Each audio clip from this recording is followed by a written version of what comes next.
In this episode I'll show you how I made the storage bins that run along the length of the van behind the bed and the electrical cupboard opposite. Apologies for the lack of video last week though, I got a little bit sidetracked moving my workshop into the garage and finishing the mitre saw station, but I also managed to find the time to finish off the walls before I started on the stuff in today's episode. I began by cutting down a sheet of 12mm plywood. The process was made 10 times easier by using Open Cut List, an extension for SketchUp.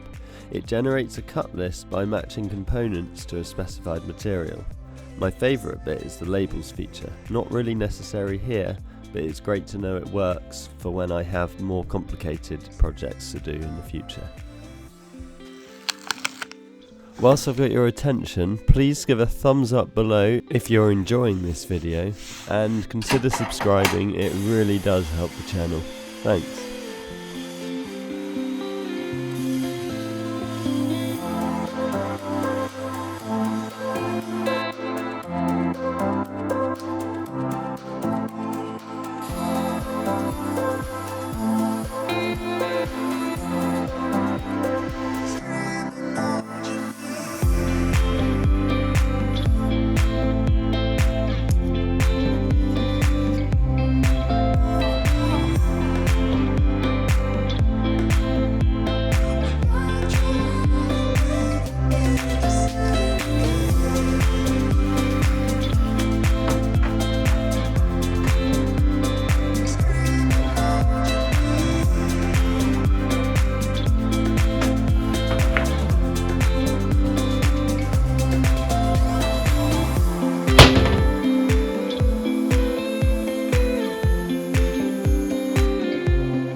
With everything cut and labelled, I was now ready to start assembling the cupboards. The next thing I need to do is shape the end pieces so that they fit snugly against the wall.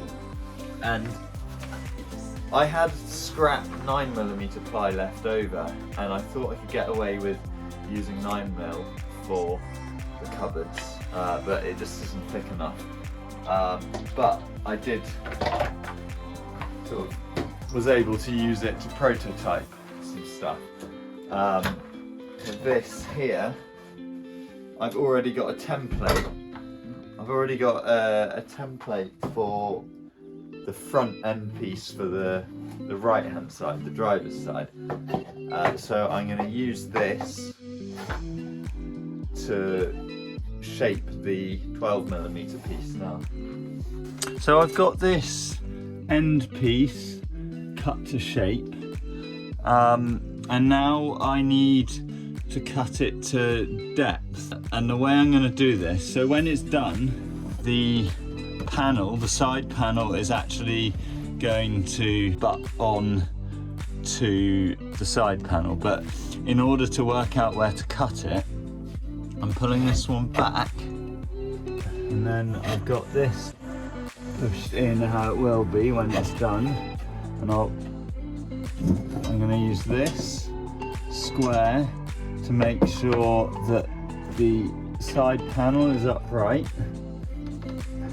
And then once I'm confident about that, I'm going to try and draw a line .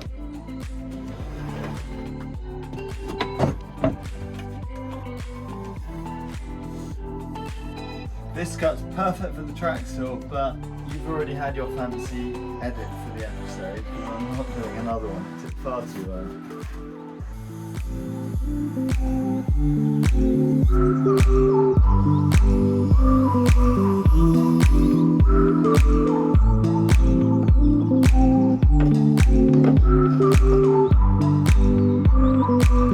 Once I was happy with the cuts I'd made for the end pieces, I began the actual assembly process.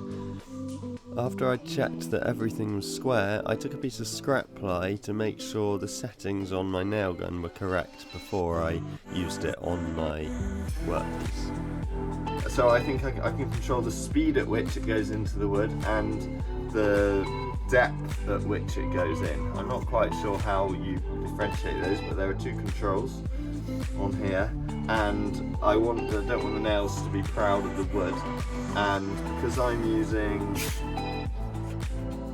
1.5 inch nails, if you don't get your aim right, they can slide out the side of the wood. So another thing is to keep your fingers, when you're using a nail gun, don't use your fingers to apply the pressure, because the nail could slip out and go into your thumb. So that was a nice straight shot, but not enough power, or it's proud. Try that.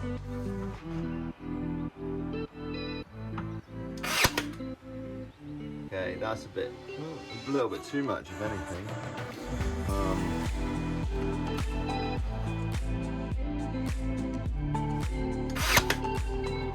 A tiny bit more.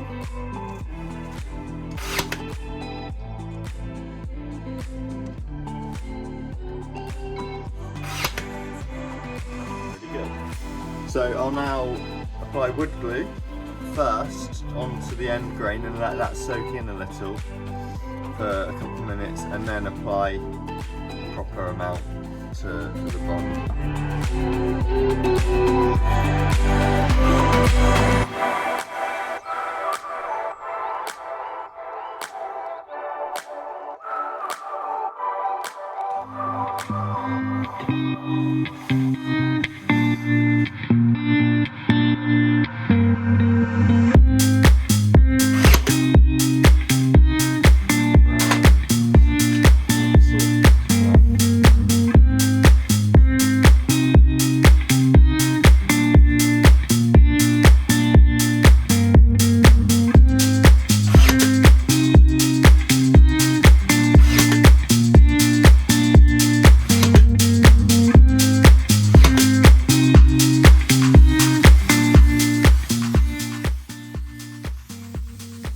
Before I shape this top piece to the wall, I've got to take a little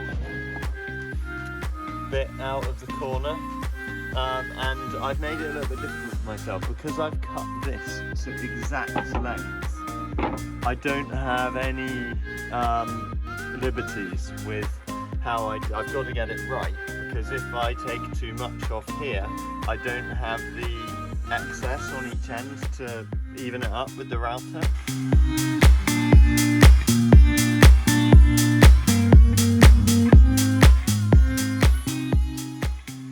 Now, what I'm trying to do here is I want a better edge on here. It doesn't quite match the shape of the wall, the contours of the wall. So I'm going to use this offcut, straight edge, and I'm going to place it along here, like so, and push it against the wall. Then I'm going to trace the line onto the top panel.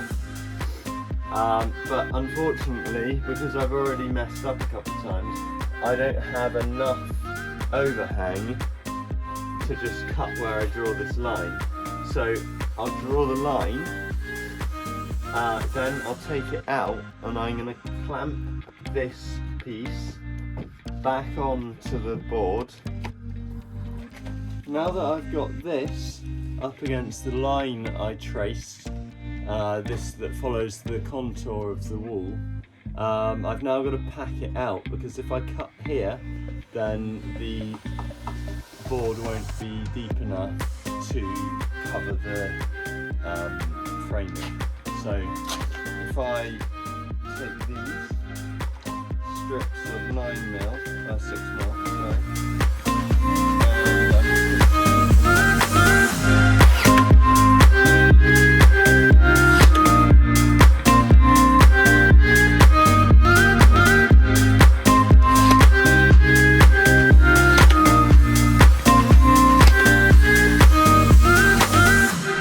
Once pinned into place, I use the palm router to bring the top piece flush with the side panel.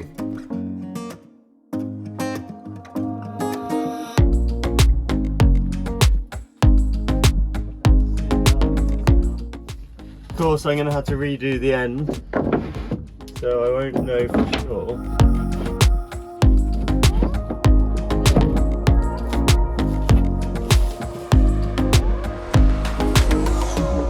I think that looks pretty good. I've got to adjust this now so that that can push back, so I won't know how good a job I've done, but it looks pretty good. It looks consistent that it comes further away at this end where I've got to take the change the notch on here. I've got to take a little bit off of here, so essentially I want to round that a little, and I'm going to want to take some off of here. I'm now happy with the shape. So I'm going to temporarily pin it down on each end so that I can use the router to bring it flush with the edge.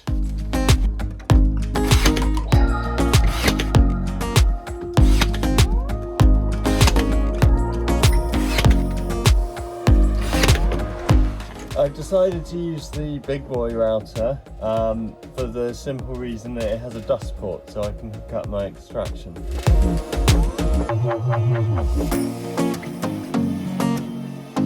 Once I'd got the top flush with the side, I used a roundover bit to get a smooth profile on the edge. I followed this up by using some 240 grit sandpaper to ensure that the wood was soft to the touch. So I'm rather pleased with this. I wanted to get more done in this episode ideally, but I came down with a bit of a bug, but I'm mostly over that now, so in the next episode, maybe midweek I'll get it up, I'm not sure yet. In the next episode I'll do the other one of these cupboards for the opposite side of the van, and then I'll get the walls and these painted. And then we can move on to the bed finally. I mean, I've shown you far too much of the bed for it to be a surprise reveal, but yeah, that will be coming up soon. As always, thank you very much for watching. I really appreciate all of the views, subscribes and likes, and I'll see you next time.